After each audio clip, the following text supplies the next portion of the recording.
Historical background.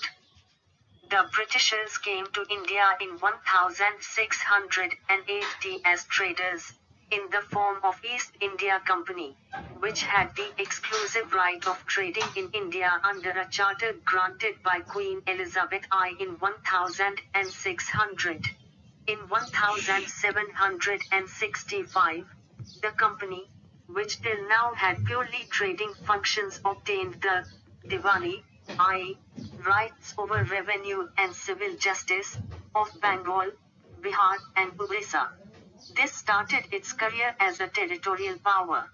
In 1858, in the wake of the Sepoy Mutiny, the British Crown assumed direct responsibility for the governance of India. This rule continued until India was granted independence on 15 August 1947. With independence came the need for a constitution. Hence, a constituent assembly was formed for this purpose in 1946, and on 26 January 1950, the constitution came into being. However, various features of the Indian constitution and polity have their roots in the British rule. There were certain events in the British rule that laid down the legal framework for the organization and functioning of government and administration in British India. These events have greatly influenced our constitution and polity. They are explained here in a chronological order under two major headings. 1. The Company Rule, 1773 to 1858. 2. The Crown Rule, 1858 to 1947. The Company Rule, 1773 to 1858. Regulating Act of 1773. This act was of great constitutional importance as a. It was the first step taken by the British government to control and regulate the affairs of the East India Company in India. B. It recognized, for the first time, the political and administrative functions of the company, and c. It laid the foundations of central administration in India. The features of this act were as follows. 1. It designated the Governor of Bengal as the Governor-General of Bengal, and created an executive council of 4 members to assist him. The first such Governor-General was Lord Warren Hastings. 2. It made the governors of Bombay and Madras presidencies subordinate to the Governor-General of Bengal, unlike earlier, when the 3 presidencies were independent of one another. 3. It provided for the establishment of a Supreme Court at Calcutta, 1774, comprising 1 Chief Justice and 3 other judges. 4. It prohibited the servants of the company from engaging in any private trade or accepting presents or bribes from the natives. 5. It strengthened the control of the British government over the company by requiring the Court of Directors, governing body of the company, to report on its revenue, civil, and military affairs in India. Amending Act of 1781.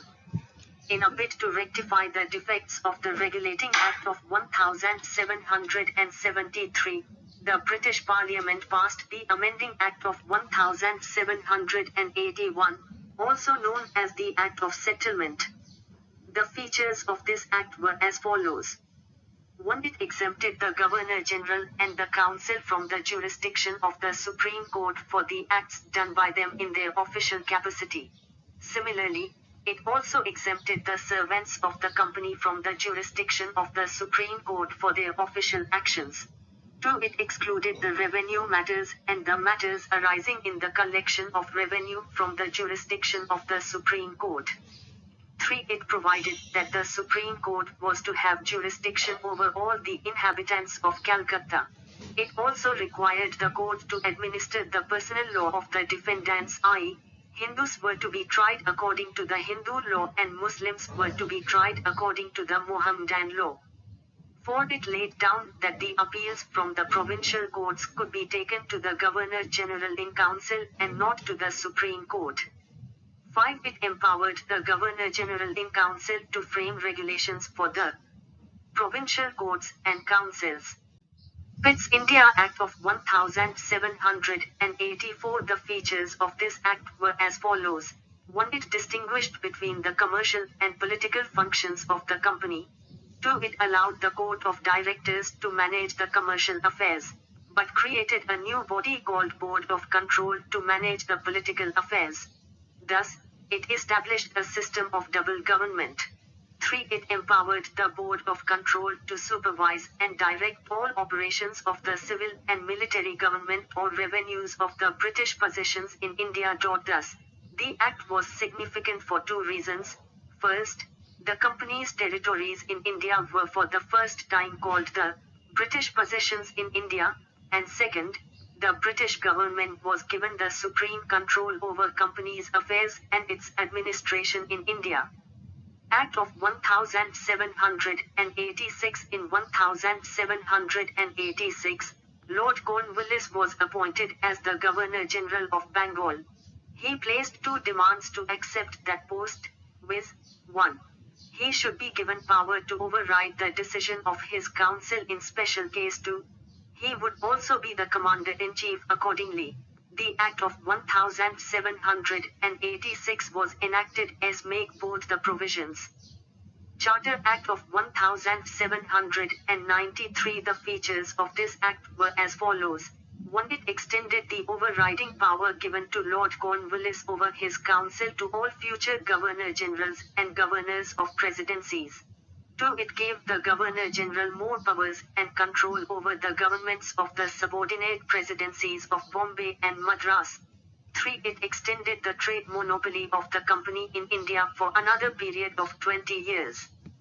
4. It provided that the Commander-in-Chief was not to be a member of the Governor-General's Council, unless he was so appointed. 5. It laid down that the members of the Board of Control and their staff were, henceforth, to be paid out of the Indian revenues. Charter Act of 1813. The features of this act were as follows. 1. It abolished the trade monopoly the company in India, i.e. the Indian trade was thrown open to all British merchants. However, it continued the monopoly of the company over trade in tea and trade with China. 2. It asserted the sovereignty of the British Crown over the company's territories in India. 3. It allowed the Christian missionaries to come to India for the purpose of enlightening the people. 4. It provided for the spread of Western education among the inhabitants of the British territories in India. 5. It authorized the local governments in India to impose taxes on persons.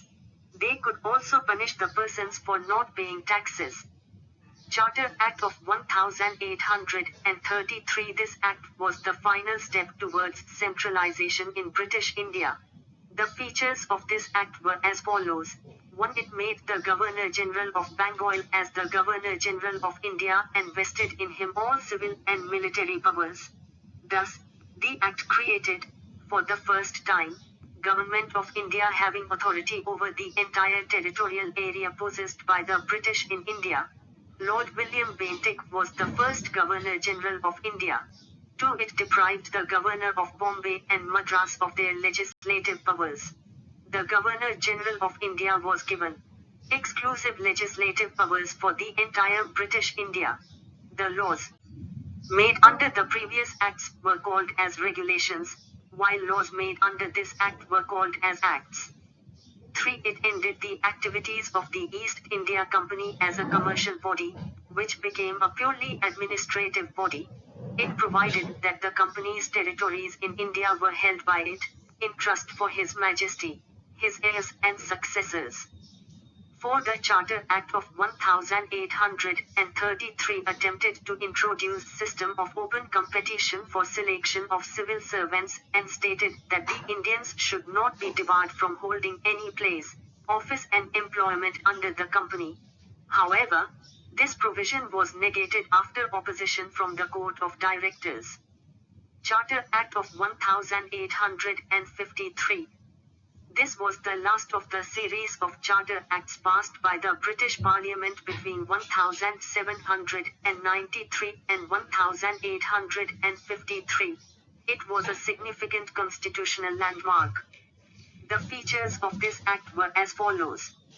1. It separated, for the first time, the legislative and executive functions of the Governor-General's Council. It provided for addition of 6 new members called legislative councillors to the council. In other words, it established a separate Governor-General's Legislative Council which came to be known as the Indian Central Legislative Council. This legislative wing of the council functioned as a mini-parliament, adopting the same procedures as the British Parliament. Thus, legislation, the first time, was treated as a special function of the government, requiring special machinery and special process.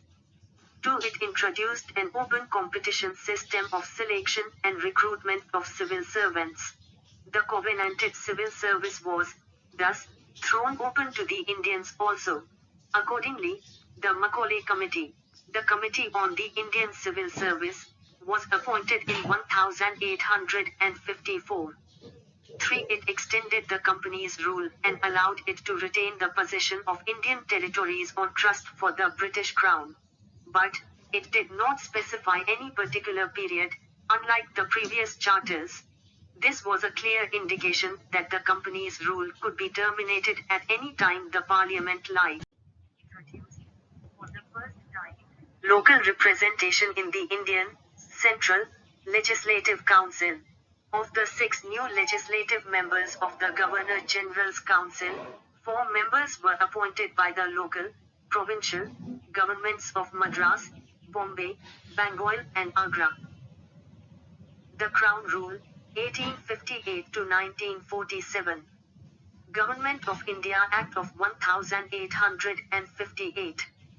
This significant act was enacted in the wake of the revolt of 1857, also known as the First War of Independence or the Sepoy Mutiny.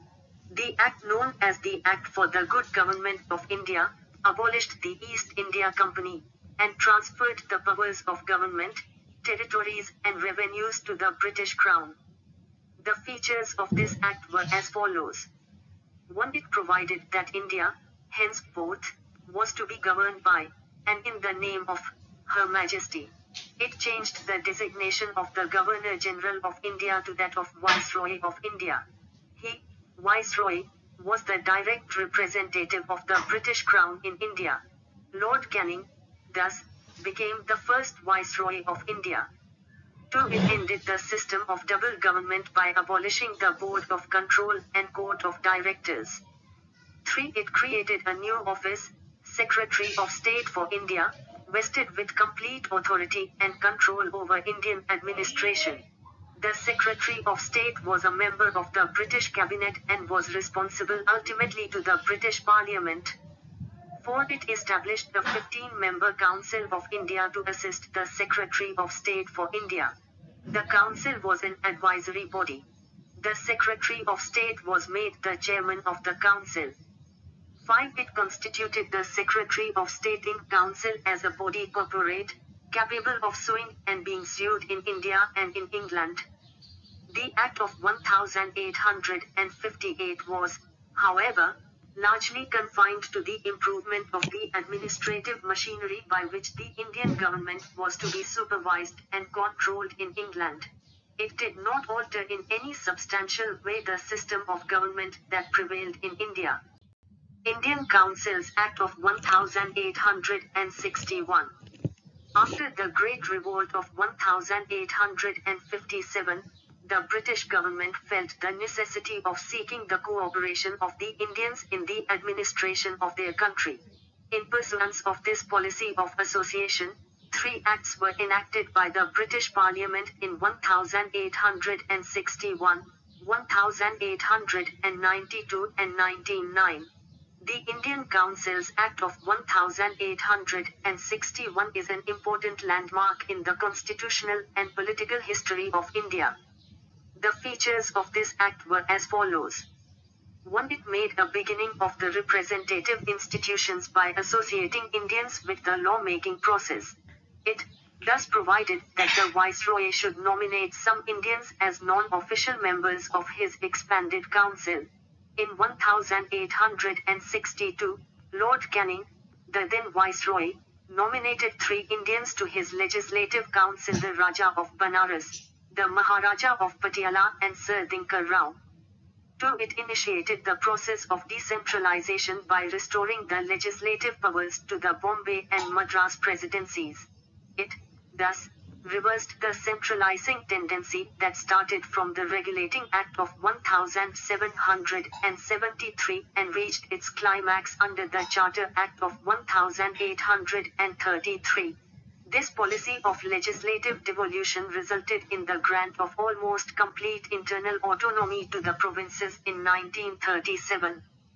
3. It also provided for the establishment of new legislative councils for Bengal, Northwestern provinces and Punjab, which were established in 1862, 1886 and 1897, respectively. 4. It empowered the Viceroy to make rules and orders for the more convenient transaction of business in the council. It also gave a recognition to the portfolio system, introduced by Lord Canning in 1859. Under this, a member of the Viceroy's Council was made in charge of one or more departments of the government and was authorized to issue final orders on behalf of the Council on matters of his department. 5. It empowered the Viceroy to issue ordinances, without the concurrence of the Legislative Council, during an emergency. The life of such an ordinance was 6 months. Indian Councils Act of 1892. The features of this act were as follows. 1. It increased the number of additional, non-official, members in the central and provincial legislative councils, but maintained the official majority in them. 2. It increased the functions of legislative councils and gave them the power of discussing the budget and addressing questions to the executive. 3. It provided for the nomination of some non-official members of the Central Legislative Council by the Viceroy on the recommendation of the Provincial Legislative Councils and the Bengal Chamber of Commerce, and b. that of the Provincial Legislative Councils by the governors on the recommendation of the district boards, municipalities, universities, trade associations, zemindars and chambers. The Act made a limited and indirect provision for the use of election in filling up some of the non-official seats both in the central and provincial legislative councils. The word election was, however, not used in the Act. The process was described as nomination made on the recommendation of certain bodies. Indian Councils Act of 1909. This Act is also known as Parliamentary Reforms.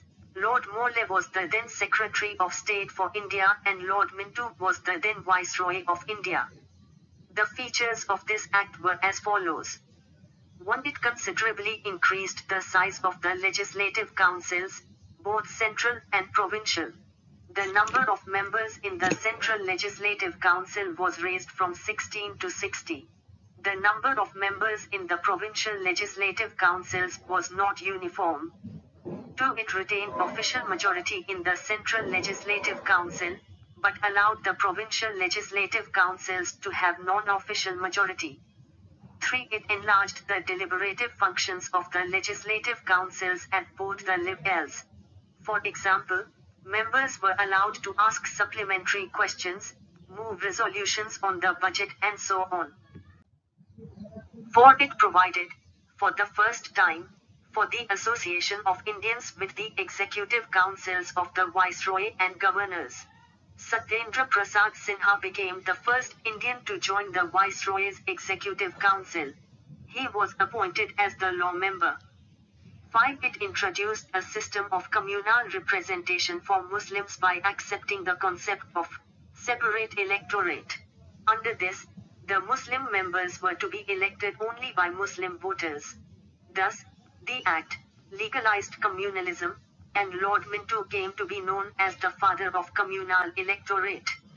6. It also provided for the separate representation of presidency corporations, chambers of commerce, universities and zemindars.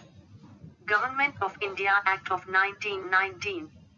On 20th August 1917, the British government declared, for the first time, that its objective was the gradual introduction of responsible government in India.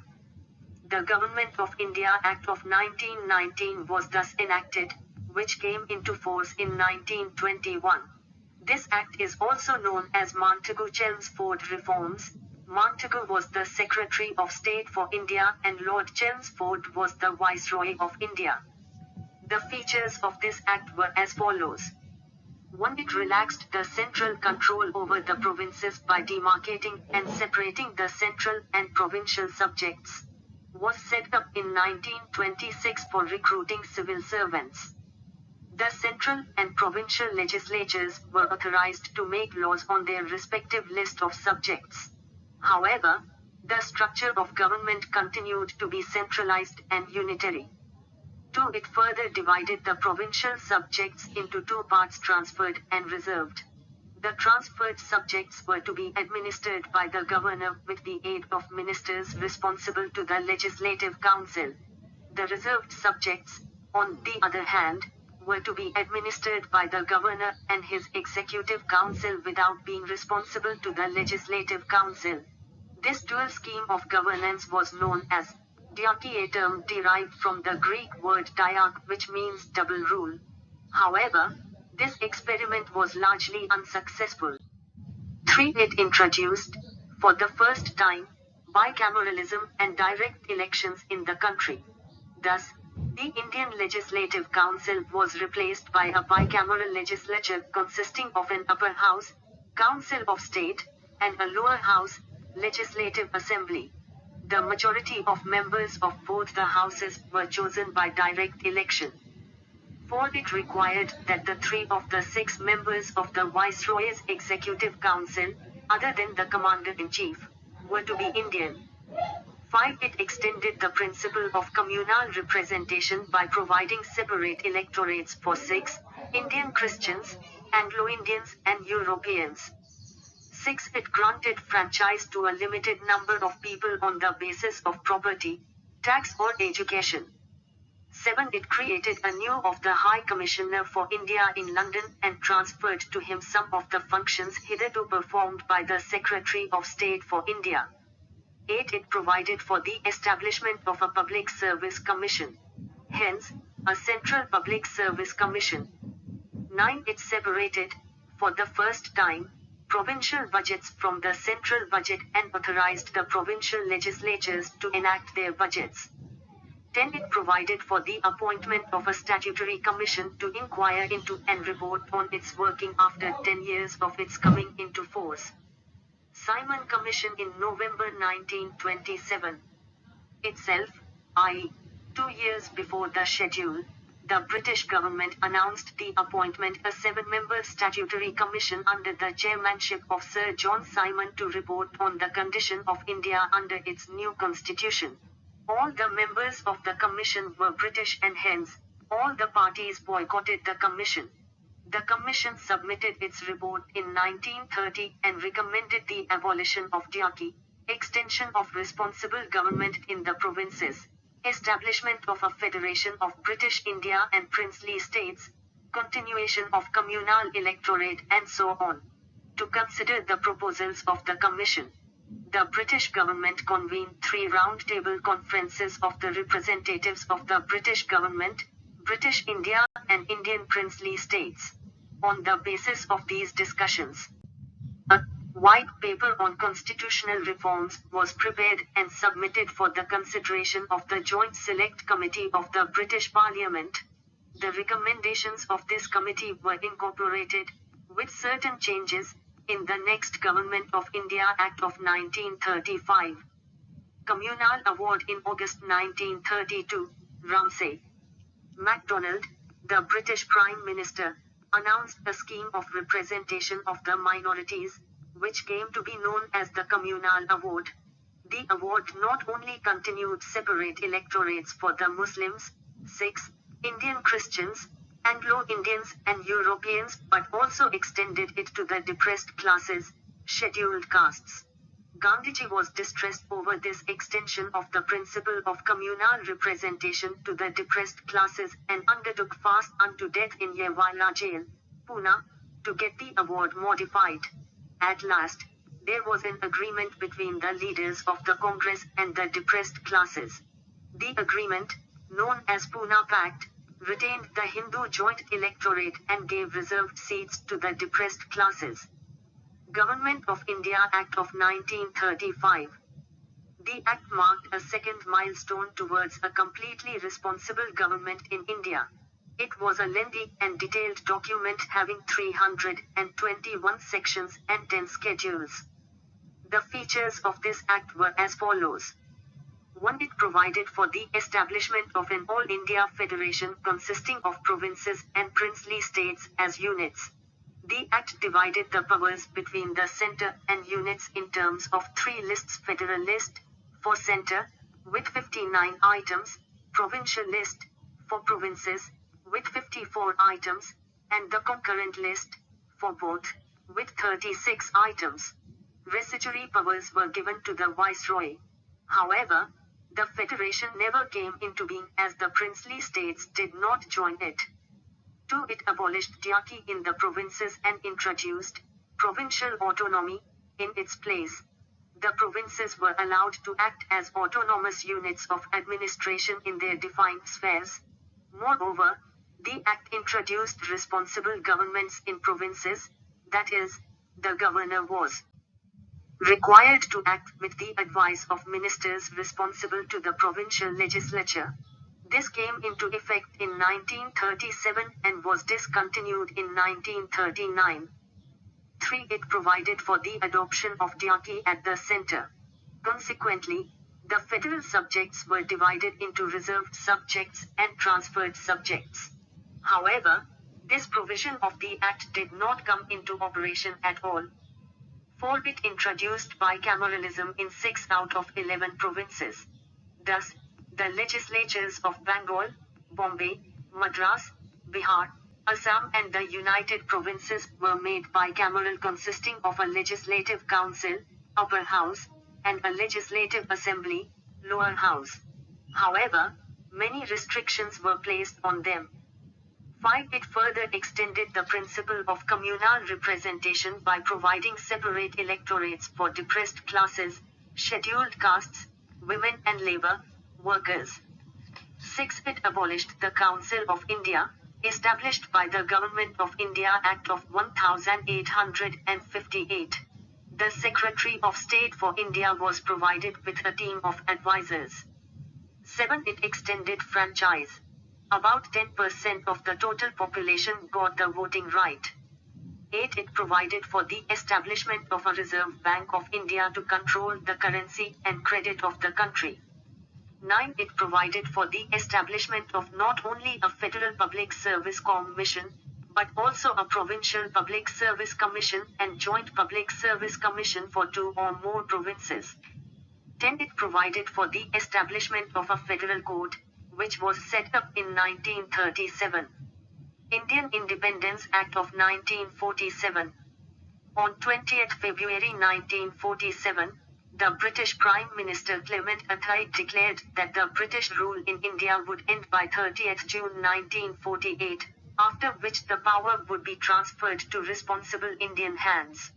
This announcement was followed by the agitation by the Muslim League demanding partition of the country.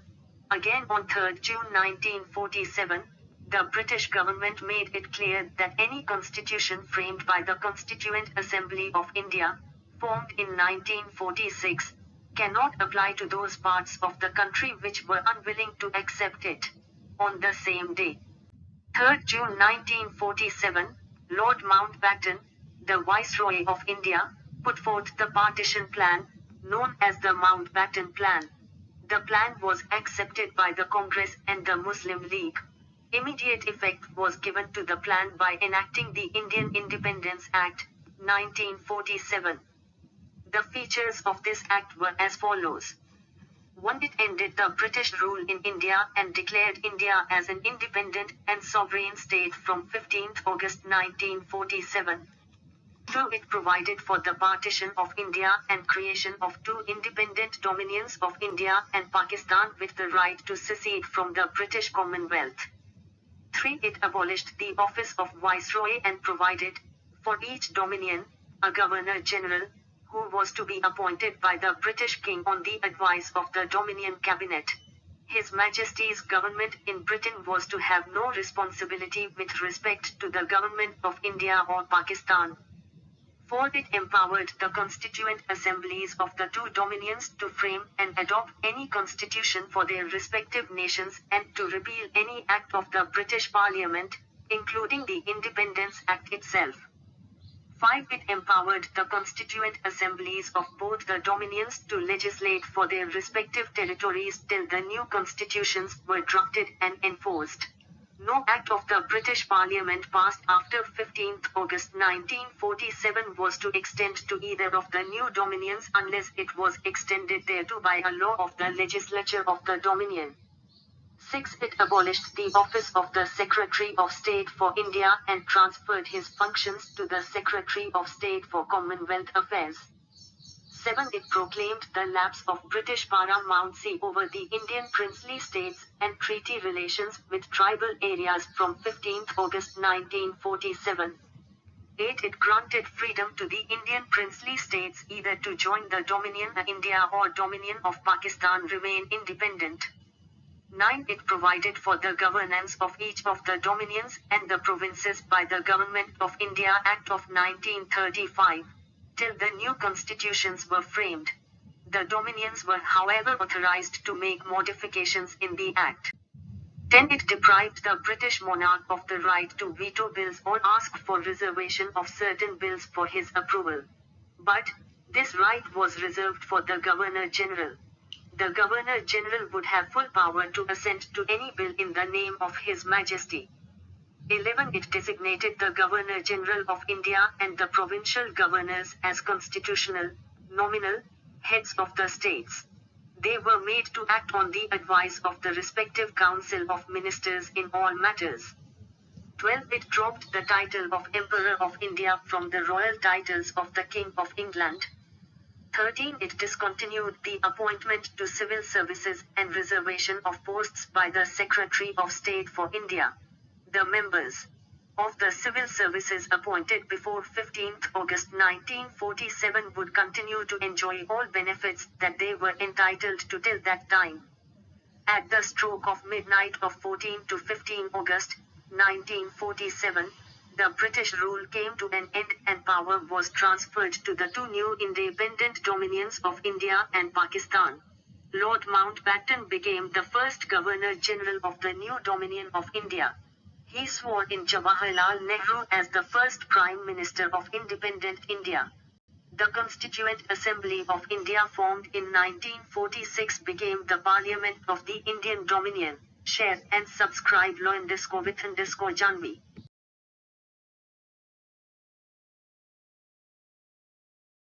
Share and subscribe _with_Janvi. And UPSC _with_Janvi.to join my Telegram channel. For notes.